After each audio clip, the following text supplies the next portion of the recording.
chance of snow, which is it's this week we got lucky. Both Buffalo. It was so funny. I was sitting there telling a friend, I'm like, it's 35 degrees in Buffalo, 36 in Green Bay, and it's mid-January. I'm not saying it's global warming, but something's happening where, I mean, even... And it was 80 degrees in California. It's crazy. Yeah. Jay Glazer, Fox Sports NFL insider, also the owner of Unbreakable Performance Centers. You obviously see him on Fox NFL Sunday. He is our story breaker, and he is joining us now live. All right, the Deshaun... From 80-degree L.A. Hey, you guys were just talking about that. When I first moved to L.A. from New York, all my friends were like, man, you're not going to be able to handle it out there. You're going to miss the seasons. I'm like, I got the Travel Channel. I'm good. I'll take my 80 degrees. Travel, I like that.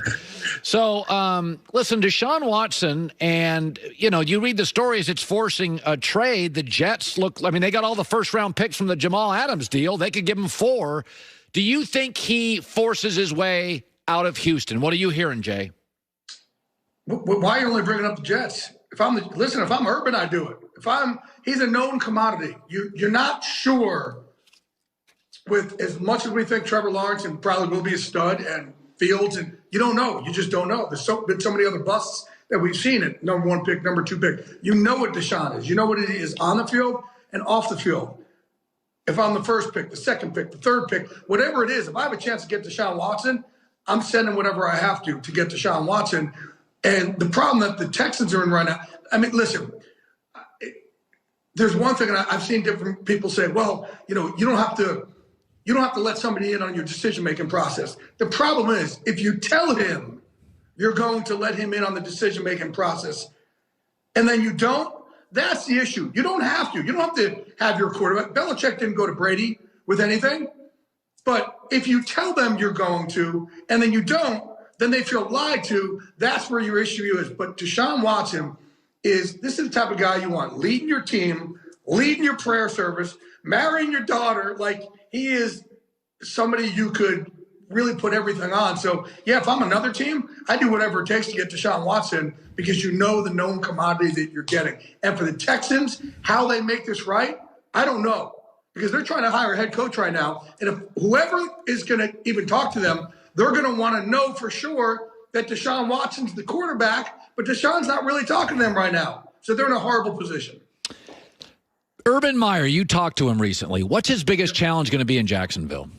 Here's the biggest issue. And look, one thing I talked to, and Jimmy Johnson said on our show the other day, it is so different in the NFL and college. And part of it is you can't just threaten to pull someone's scholarship, but you're dealing with 53 different corporations inside that locker room. Not 53 men, but 53 different corporations. But I also said, hey, man, the way you talk to these guys, you've got to talk to them differently now than you did in college. And, you know, go after how Pete Carroll did it. You got to love these guys up. You got to treat them like men. The reason why Bobby Petrino, Nick Saban, they didn't work out. They almost got their butts kicked because they didn't treat them like men. I mean, Nick Saban, the reason why he didn't make it in the NFL, Dante Culpepper tried to fight him one day, and a security guy stepped in. And then I think his final straw is that he questioned Zach Thomas's toughness, and Zach almost kicked his butt. That just doesn't work on this level. And I know Urban's not one of those guys that kind of goes after you and tries to demean you. But I said, just make sure you don't do any of that on this level because it doesn't work on this level. You're dealing with grown men who are a corporation, but also it's different how they act than they do in college. When you go and say something like that to Zach Thomas, good chance that you're going to end up on the ground. Yeah. Philadelphia, Josh McDaniel rumors everywhere. I mean, I'm reading stuff about power struggles and Jeffrey Lurie wants certain things done. And I think, man, this is toxic because most coaches, they'd like a little say in personnel. What's your gut feeling on who gets this gig? Look, tomorrow, and I don't know if this is out, tomorrow I believe they're going to interview Dennis Allen for the Saints. They loved Mayo. They loved McDaniels. There's just, you know, here's the issue also is you want to, if I'm the Philadelphia Eagles, and I know we look at situations and go, man, this place is toxic. There's only 32 of these jobs. That's it. And this is the dream for the reason why you coach is to become a head coach. That's your dream. It's what everybody dreams of. So we used to always look and say, oh, this person's not going to take this or they're not going to take that. It's only 32 of these things on the planet. The job, whoever they hire, that person needs to sell them on, I'll make it work with Carson and Jalen. I'll make it work in there. That's your job. And, you think that you would have this issue of in an Andy Reid locker room? No. Sean Payton locker room? No. Mike Tomlin locker room? No. They'll make it work. That's a coach it's his job to make it where these two quarterbacks can not only coexist, but help each other out. So you broke the story on Drew Brees retiring. It was obviously kind of an ugly way to end your career, but I was saying it the other day, you kind of look like Big Ben and Brees at the end of your career. Brady's the outlier. That's how I remember Troy Aikman's last year. I can remember Brett Favre's last year. So Brees officially still retiring. Do you think he'll announce it soon? I don't know when he's going to announce it, but he went out on his shield. Good for him. And the reason why also I wanted to point it out, because some people were upset. First of all, that's my job. My job is to break news, number one. Number two, some people are like, well, he should have done it. The reason why I wanted to point it out on our show is we were talking so much about Tom Brady, we were all forgetting that this is Drew Brees' last game in the Superdome. It was an afterthought, and it shouldn't have been an afterthought. What this guy did, he and Sean Payton, when they went down there to New Orleans, they changed that culture, but helped change that city, and that city that needed to get saved so much. Yeah. They were bigger than football. These guys were bigger than football for New Orleans. They were part of history. Yeah, I totally agree. Mahomes, I'm crossing my fingers.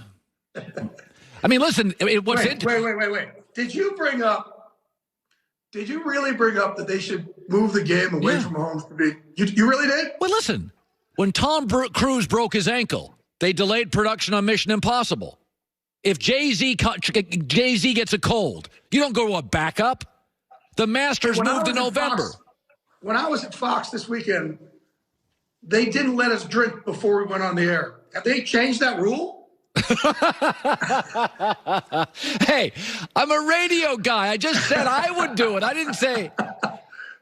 First of all, and let me tell you, you're not going to move the game for Patrick Mahomes, because then every player after that's going to go, wait, what about me? Every coach can't do it, number one. Number two, the toe was probably more of an issue. And people were so up in arms the other day about this. Guys, if you look right here, okay, look where their hand is around his neck, around the artery. And people get so mad that I am talking about a concussion. They didn't believe it was a concussion. He was trying to get back in the game that day. And yeah, he got up wobbly and woozy. And because what happened was, watch, he gets that artery hit, just like you're getting choked out. We're trying to choke someone out in mixed martial arts. We're trying to get an artery, if you can see, here and here, okay? We're trying to get these two arteries. And your lights go out, the blood goes, and it doesn't go slowly. When you get choked out, it goes, and you're out, right? And then sometimes you start doing things you don't realize you're doing. You're grabbing a referee's leg or your teammate or whatever. And that's what they believe happened to him more so than a concussion. But now he's wobbly. He has to go through the concussion protocol. But, man, it takes me, and again, you see it goes around and it hits that artery. It doesn't take a lot to put somebody out. So I expect him, and they expect him to pass the concussion protocol. I had one guy hit me up on Twitter, said, you're an MMA guy. You should know better. It takes 5 seconds to choke someone out. And this guy, I think, was an instructor somewhere. Well, you need to close your school, because it takes way less than 5 seconds to choke someone out.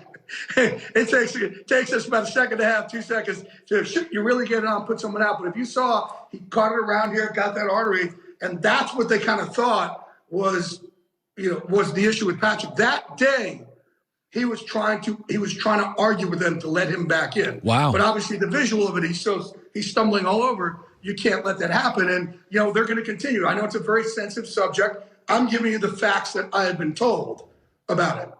All right. Well, that's what you do. Jay Glazer, owner, Unbreakable Performance Center. And where it doesn't take us 5 seconds to choke someone out. Yeah, that's right. Exactly. Good seeing you, man. All right. Thank you, buddy. I'm going to come drink with you next time before the show. Yes. Yeah, I'm getting all this heat for this. All I'm saying is that's what I would do if I ran the NFL. Listen, I agree with Jay. It's going to be a huge, massive snowball effect if you do that. But I also agree with you, because I don't want to watch that. Yeah. I mean, I'm going to, but we want to see Mahomes. This is entertainment at the end of the day. It's not fair. That's why they put Super Bowls in warm weather cities, to elevate the best possible scenario for all these great players to play in 70 degrees, not 7. Yeah. We're always moving stuff around. Today, I'm just in a mood for hypotheses and theories. I don't care. What do I got? I'm just out here throwing stuff against the wall. Sometimes it sticks, sometimes it doesn't. That's why we have sometimes Colin was right. Colin. That's right. Cremo Barber Shave Cream gives you close, comfortable shave. I've been using this stuff. It's really good. Fights the burn. Cremo Barber Shave Cream, available at major retailers, Amazon, CREMO, cremocompany.com. All their products are great. They have bourbon and oak body wash. I smell like it.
Pre-game coverage starts at 1 p.m. Eastern on Fox and the Fox Sports app.